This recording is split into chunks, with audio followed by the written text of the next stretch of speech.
Hey YouTube, Maestro here from Lightsaber Combat. So today what we're going to be doing is some Knights level Ataru.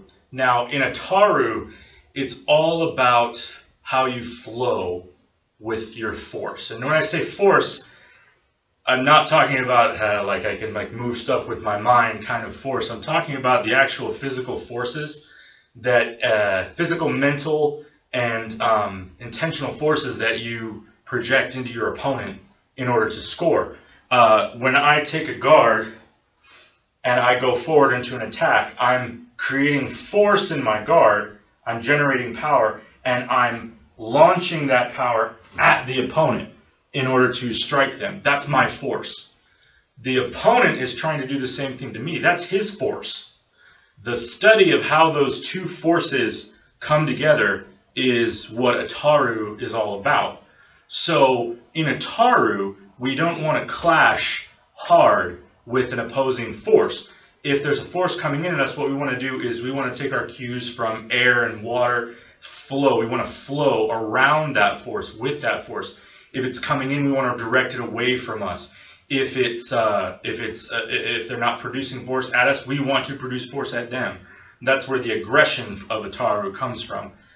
We launch ourselves fully, flowing with our force into the opponent so that we can overpower them, or overwhelm them is a more precise way to say that. Not necessarily overpowering, but overwhelming them, whether it's with a flurry of attacks or with one smooth motion. Ataru, like Sarisu, like Makashi, like anything, has two modalities.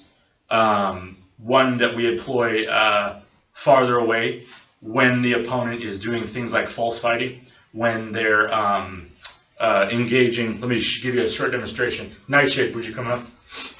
This is Nightshade, everybody say hello. So when Nightshade and I are fighting here, if we want to fight, if we're fighting in what's called false fighting, we have the blades back away from each other and we're looking for an opportunity to lash out and strike. That's false fighting. True fighting is where we're seeking out the blade for contact with each other. So we're getting this contact so that I know exactly where her blade is, and if I want to, I can apply my force in various ways to overpower her or slip her guard with Ataru, using the Sumar rotations, using everything that Ataru is about. So today what we're going to show you is an exercise that you can do that deals with some of these concepts of force and flowing with the force, flowing with your force, and reading other people's force. So the exercise is called Sticky Sabers. What we're going to be doing is coming into a nice, relaxed, probing on guard. We'll be taking a single-handed guard today, but you can use two hands with this if you want to. Single hand is a little bit more flexibility. It's a little bit more difficult. It's a little bit easier. So we'll do that today. Two things you have to know. One, I'll be producing force. She will be producing force. How those two forces interact with each other is the flow of the force. This point where the sabers are touching, this is called the vergence, where they converge, where they're touching, where we're getting that interaction, that interplay. It all depends on that. We're going to maintain that vergence as we do this. So what we're doing is we're seeking not to clash against the opponent. We're flowing.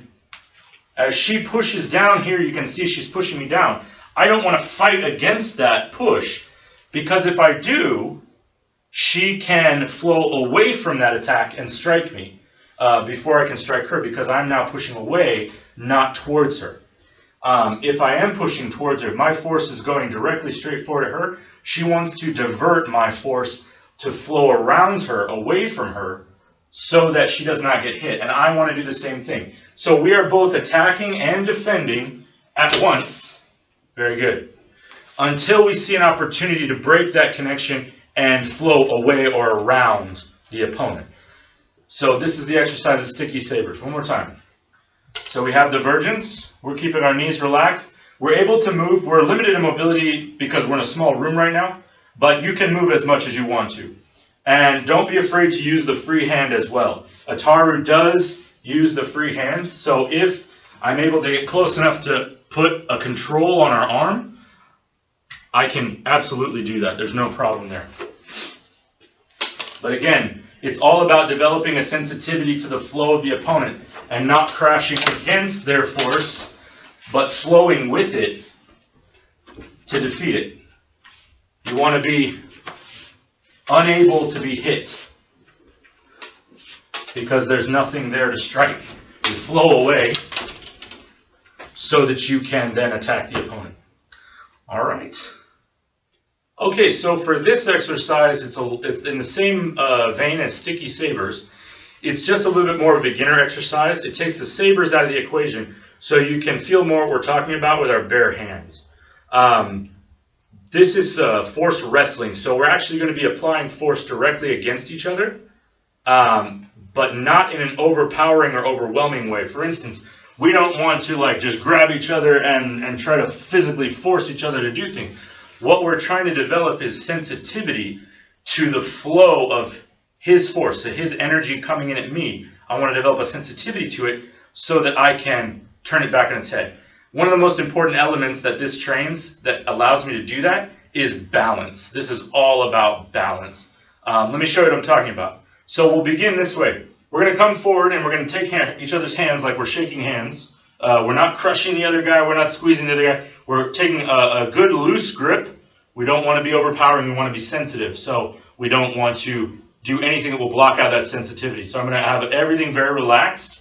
Then we're going to put our feet together, the outside edges together, take a nice wide stance, and bend the knees a little bit. And this is our neutral beginning position. Now, he's not doing anything to force on me. He's not putting his force on me. I'm not putting my force on him. What we're doing is we're just neutral right now. When we say go, what we're going to try to do is unbalance the other guy. I'm going to try to make him move either one of his feet. If either one of his feet move, he's lost his balance, and I win. Okay? So, what we'll do is I'll start by probing his defenses.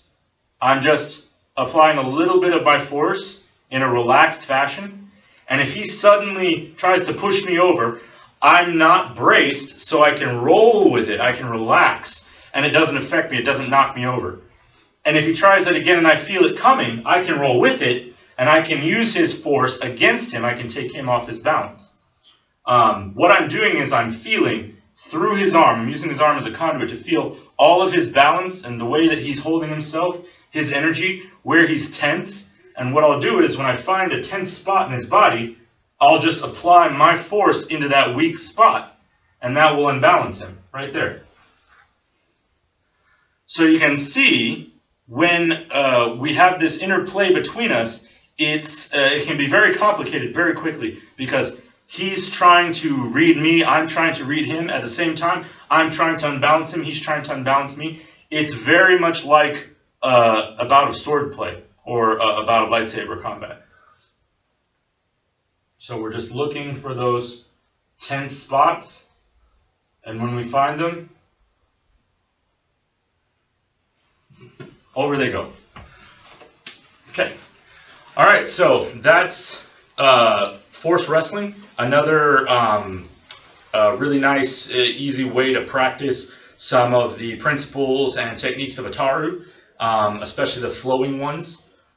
Make sure that when you're doing this, you're in a safe area. You're not going to throw anybody into a wall or into glass or anything like that.